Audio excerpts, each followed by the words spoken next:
el sultán Suleimán y toda su descendencia, pero para nada es un gentilicio que quiera referirse a los turcos, es decir, es incorrecto que nosotros digamos otomanos y pensemos que con eso estamos generalizando que así se les conoce a todos los ciudadanos de Turquía. Es solamente una familia y aunque nosotros es común que escuchemos este término, pues se usa de manera errónea. Entonces, bueno, vale la pena aquí mencionar este detalle, porque sí, pues para los turcos es como, bueno, es como decir aquí los Pérez y ya pensar que todos los Pérez son los mexicanos, ¿verdad? Entonces, hacemos este pequeño comentario y vamos de lleno a hablar acerca del drama que vivió la familia cuando ya ha llegado el siglo XIX, el famoso siglo de la ciencia, del conocimiento, bueno, pues que no solamente a Rusia movió en sus sistemas económicos y políticos, sino que también a Turquía le va a tocar, o lo que conocemos hoy en día como la antigua Anatolia, que el sultanato, la gran familia otomana, poco a poco viera diluir su poder a partir de una serie de decisiones que la misma familia fue tomando, pero que obviamente se concretó con la llegada de la Primera Guerra Mundial y con todo lo que ocurrió después hasta que se formó la República, hasta que se dieron todas las revueltas para poder quitar a los sultanes del dominio de tanto territorio y dar paso así a una nueva etapa, una etapa moderna que es la que hoy en día se vive. Es una familia muy controvertida, sin lugar a dudas siempre nos mueve a pensar, pues ahora sí que en todos sus lujos, en sus decisiones, en sus invasiones, ¿verdad? Y obviamente en su vida íntima, porque pues fueron personas realmente muy trascendentes, no solamente para la historia de esta parte del mundo, no solamente para Asia Menor o no solamente para los países cercanos, sino realmente sus descubrimientos, sus avances, su cultura llegó a muchas partes del mundo. Pero pensemos un poquito ahora, ¿cómo fue el colapso del Imperio Otomano? Decíamos que ya a finales del siglo XIX se estaban dando pues cambios importantes en el pueblo, obviamente adentro de la familia, pero ya llegada la ocasión de que se dieran toda una serie de cambios cuando muchos países estaban encima de lo que hoy es Turquía, para invadir, bueno, pues se dio todo un movimiento social muy importante que fue lo que permitió el establecimiento de la República. Entonces, vamos ahora a imaginar, bueno, vamos a evocar un poco qué fue lo que pasó, qué fue lo que ocurrió, porque al igual que los zares en Rusia, al igual que lo que ocurrió con los emperadores en Francia, lo que ocurrió con muchas monarquías en Europa, bueno, pues llegado el punto en el que se estaba derrocando a todo este poder, pues obviamente las familias tenían que salir de estos lugares donde habían tenido tantas cosas y sobre todo donde habían visto su vida y donde sobre todo creían que iban a morir. Con excepción de unos pocos sultanes que se casaron con algunos príncipes de dinastías musulmanas extranjeras, es importante mencionar que casi todos los hombres de esta dinastía pues tuvieron que trabajar. Ya ha llegado el punto, incluso hasta sirvieron en el séquito de otros reyes. Se dice que llegaron a ser, bueno, obreros que hicieron jabón, incluso que fueron guardianes en cementerios de tumbas. Y hasta hay el caso por ahí, una historia negra, de un heredero, bueno, un joven que muere en un parque de hambre.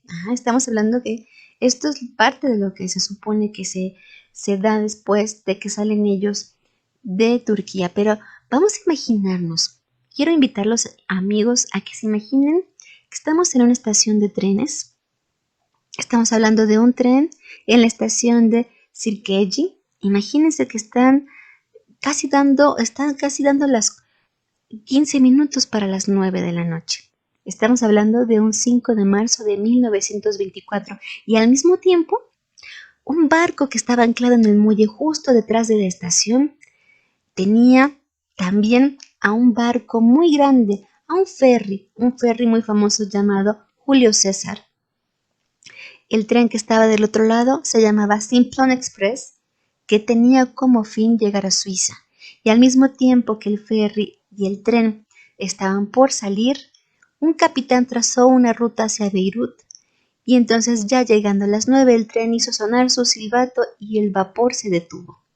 Estos fueron quizá los últimos sonidos que anunciaron que la familia que había influido en la historia de Anatolia, Oriente Medio, Asia Menor, los Balcanes, Europa del Este y el norte de África durante más de 600 años, había abandonado las tierras otomanas, las tierras de Anatolia para siempre.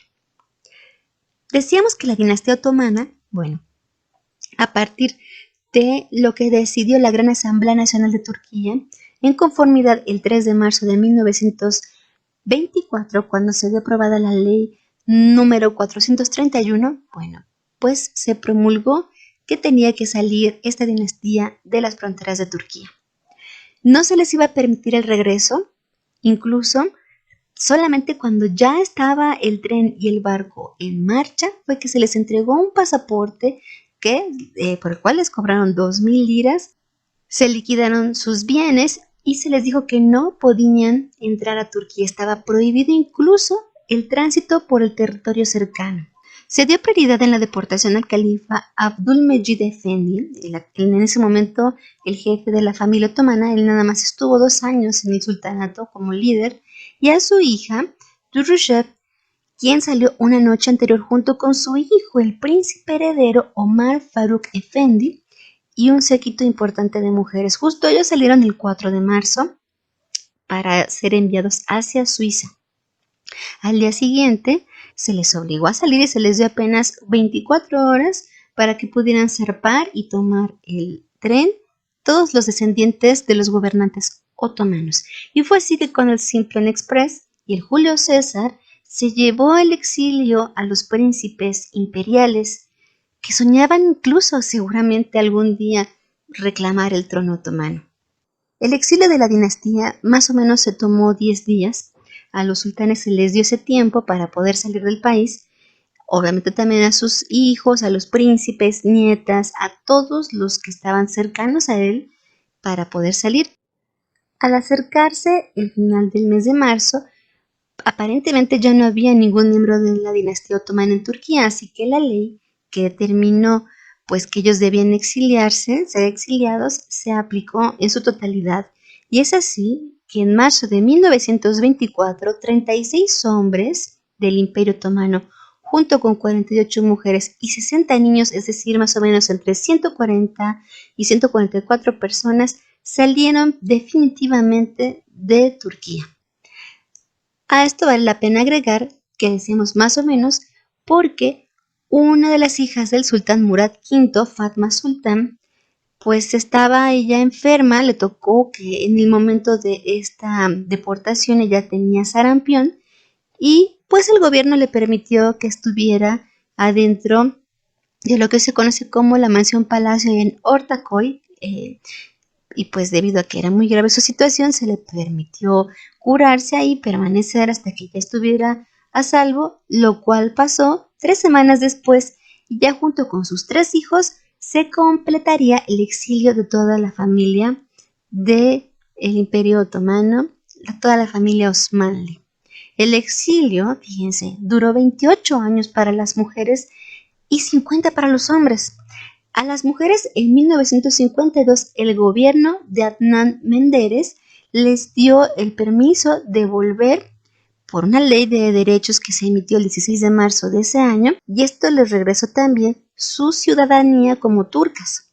Los hombres, por otro lado, pudieron obtener estos derechos con la ley de amnistía promulgada en 1974, cuando Bülent Ecevit, el primer ministro, pues autorizó, y así una parte de los nietos del sultán regresaron a Turquía, aunque algunos pues ya se dedicaron mejor a lo que habían empezado a conseguir en otros países donde se establecieron y, como decíamos, donde incluso hicieron sus propias familias, lo cual pues permitió que ya para 1974 se les autorizara regresar poco a poco.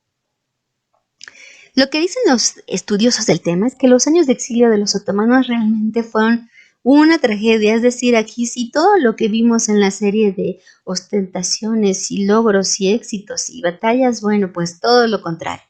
Muchos de ellos realmente vivieron en condiciones muy difíciles tan solo por el hecho de haber perdido todo, incluso el derecho de ser ciudadanos de su tierra, de la tierra de sus abuelos.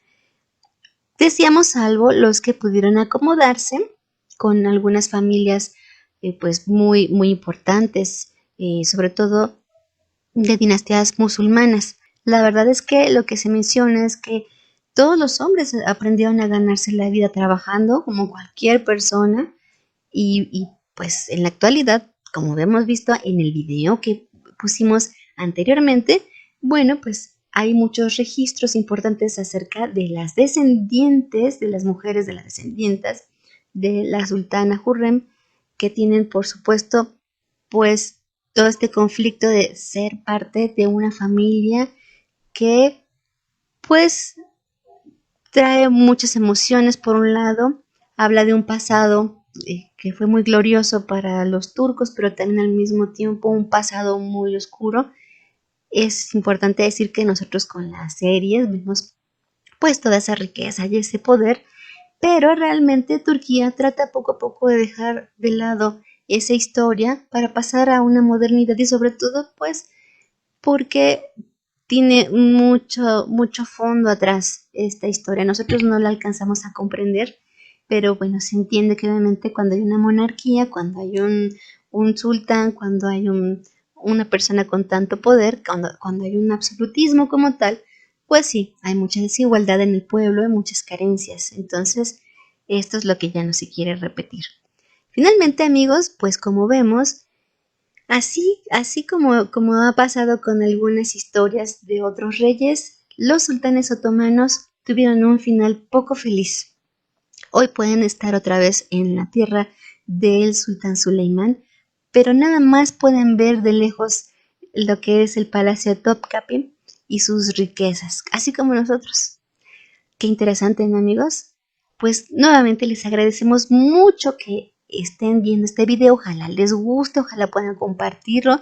Pónganle a la campanita y un toque para que ustedes vean las actualizaciones que estamos compartiendo. Pronto tendremos un en vivo, amigos. No lo olviden ahí para contestar preguntas y, bueno, para escucharlos y para leer todo lo que nos comentan. Amigos, nuevamente cuídense mucho. Les deseamos que se encuentren con bien ustedes y sus familias. Nos vemos pronto, Sonra Gurushurus. Hasta luego.